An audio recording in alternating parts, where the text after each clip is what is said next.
Graça, misericórdia e paz, da parte do nosso Deus triuno, o Pai, o Filho e o Espírito Santo, seja muito bem-vindo a uma de nossas mídias sociais do Ministério Cinco Solas.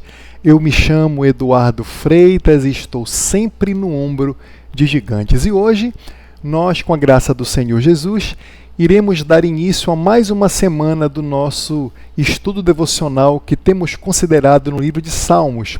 E nós leremos hoje o capítulo 7 do livro de Salmos todinho, e nós iremos considerar nesses 5 dias, de segunda a sexta-feira, 5 partes deste salmo, para a edificação sua, do seu coração e a minha também. Abra comigo a sua Bíblia, por favor, no livro de Salmos, no capítulo 7. Vamos ler juntos. Salmos, capítulo 7. Senhor, Deus meu, em ti me refugio, salva-me de todos os que me perseguem e livra-me, para que ninguém como leão me arrebate, despedaçando-me, não havendo quem me livre. Senhor meu Deus, se eu fiz o de que me culpam, se nas minhas mãos há iniquidade, se paguei-o com o mal a quem estava em paz comigo, eu que poupei aquele que sem razão me oprimia. Persiga o inimigo a minha alma e alcance-a. Espezinhe no chão a minha vida e arraste no pó a minha glória. Levanta-te, Senhor, na tua indignação. Mostra a tua grandeza contra a fúria dos meus adversários e desperta-te em meu favor, segundo o juízo que designaste.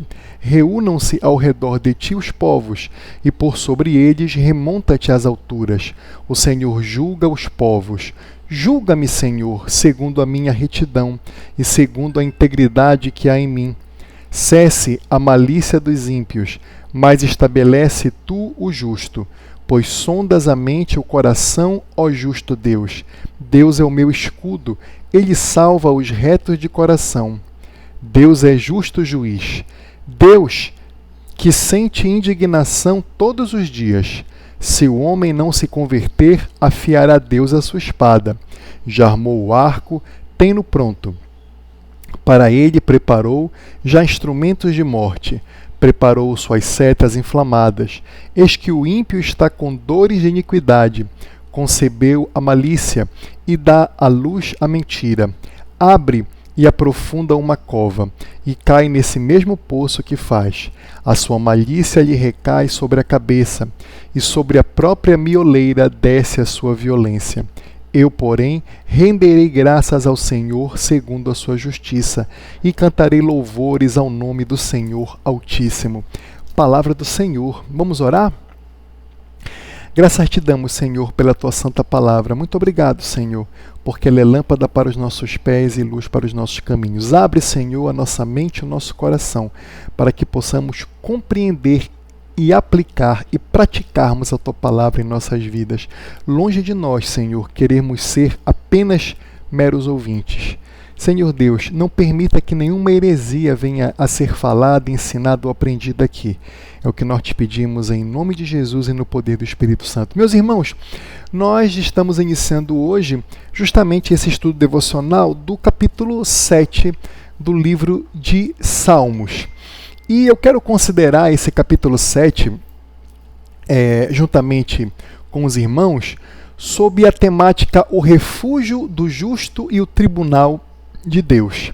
Então, o nosso estudo durante a semana, esse estudo devocional que nós temos feito, terá essa temática geral, o refúgio do justo e o tribunal de Deus. Obviamente, não só fazendo uma breve exposição do capítulo 7 como um todo, mas também aplicando estas verdades em nossos corações de forma piedosa, sob a base da teologia puritana inglesa dos séculos 16 e 17, que os irmãos já sabem que é justamente o ponto forte do nosso canal, das nossas mídias sociais aqui do Ministério Cinco Solas. E o nosso objetivo é levar os irmãos a compreenderem a justiça de Deus, a compreenderem essa justiça como um consolo, um consolo, um verdadeiro consolo para o oprimido, mas um terror para o impenitente.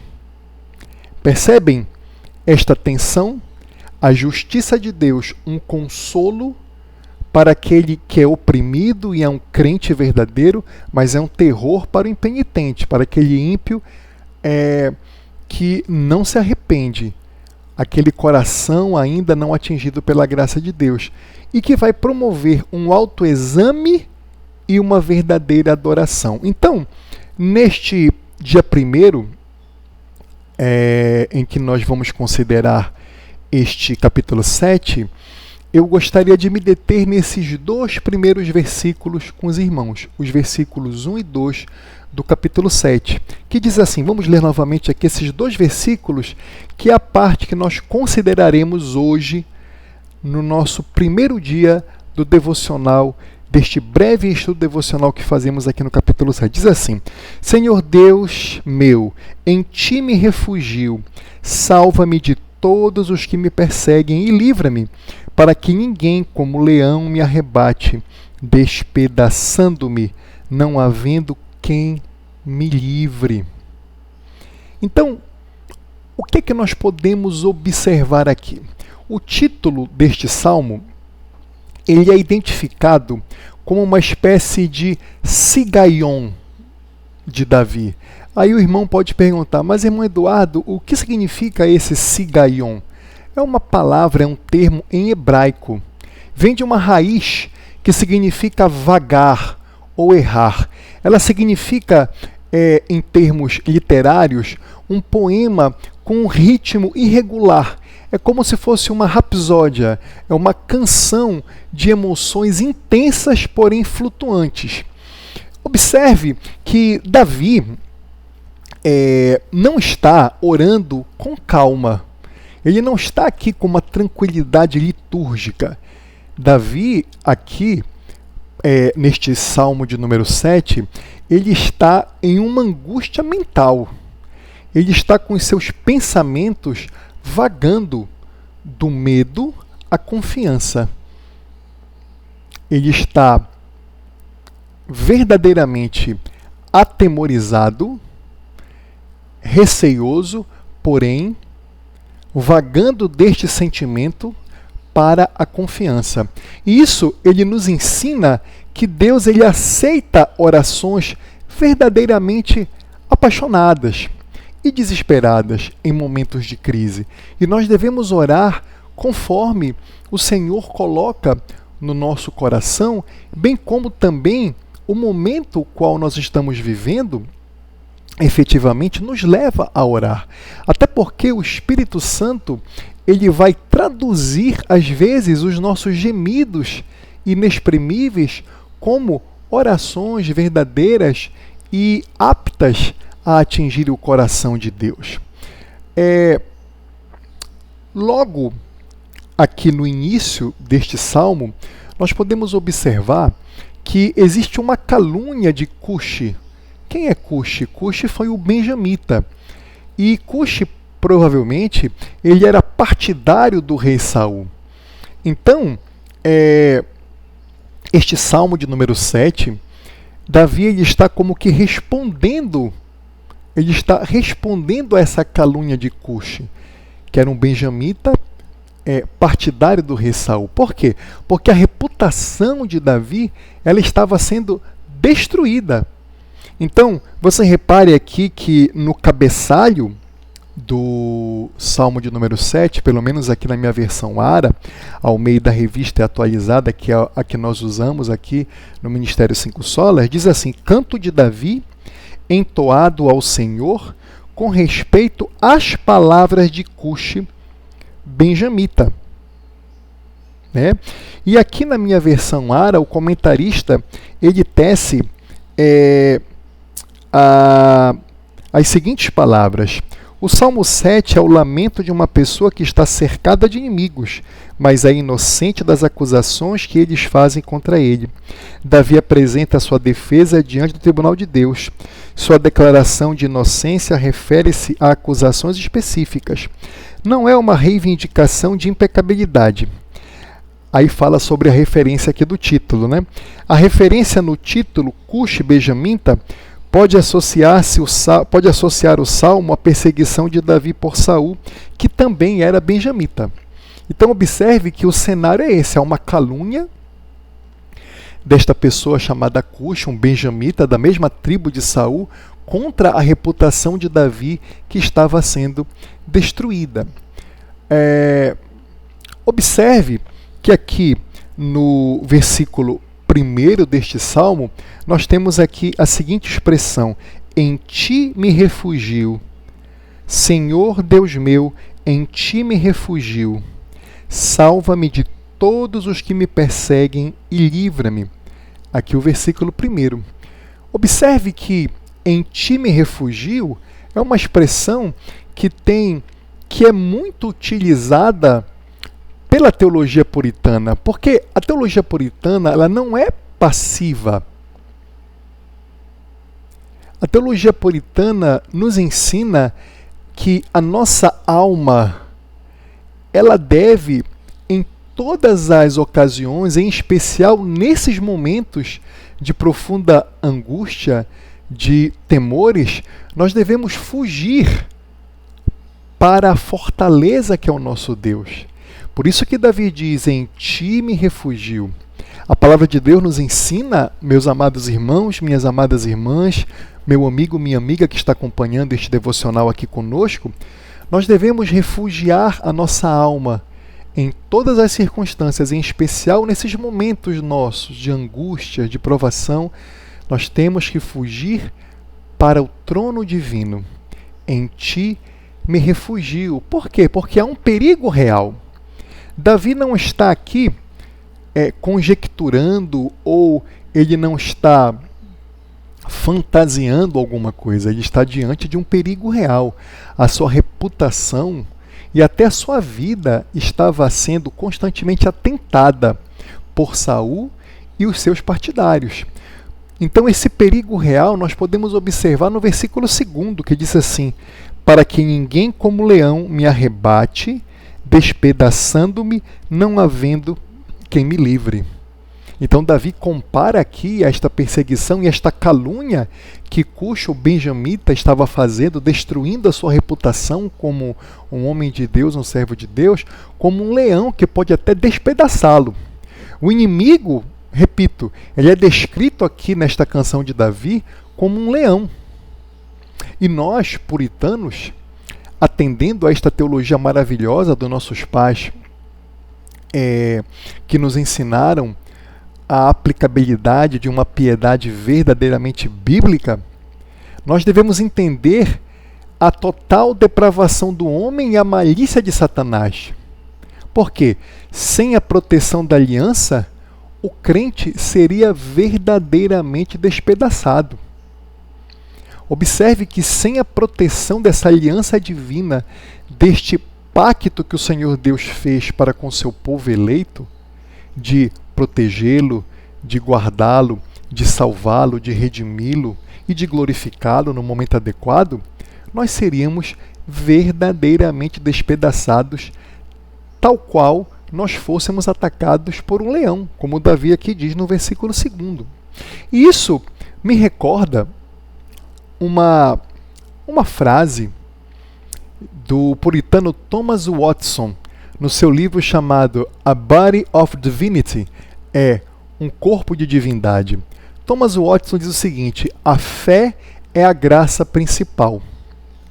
A fé é a graça que une a alma a Cristo. As outras graças fazem de nós a imagem de Cristo, mas a fé faz de nós membros de Cristo. A fé é uma graça que se apropria. Ela olha para Deus em Cristo e diz: meu Senhor e meu Deus. Então observe aqui que o puritano Thomas Watson, ele nos ensina que a fé é a graça principal. Eu conheci um homem de Deus que já está na glória, os irmãos aqui do meu estado e os irmãos batistas, da PIBPAR, da Primeira Igreja Batista do Pará, devem recordar-se do pastor Elias Teodoro. E o pastor Elias Teodoro, um homem de Deus, ele costumava dizer o seguinte: ele dizia que a nossa maior bênção é a salvação. E essa salvação vem mediante a fé, pela graça mediante a fé. E ele dizia que o milagre realmente é a salvação, o resto é troco. A fé é a graça principal. Por quê? Porque o Thomas Watson nos mostra que a fé, ela une a nossa alma a Cristo. As outras graças, elas fazem de nós a imagem de Cristo, nos santificando a cada dia.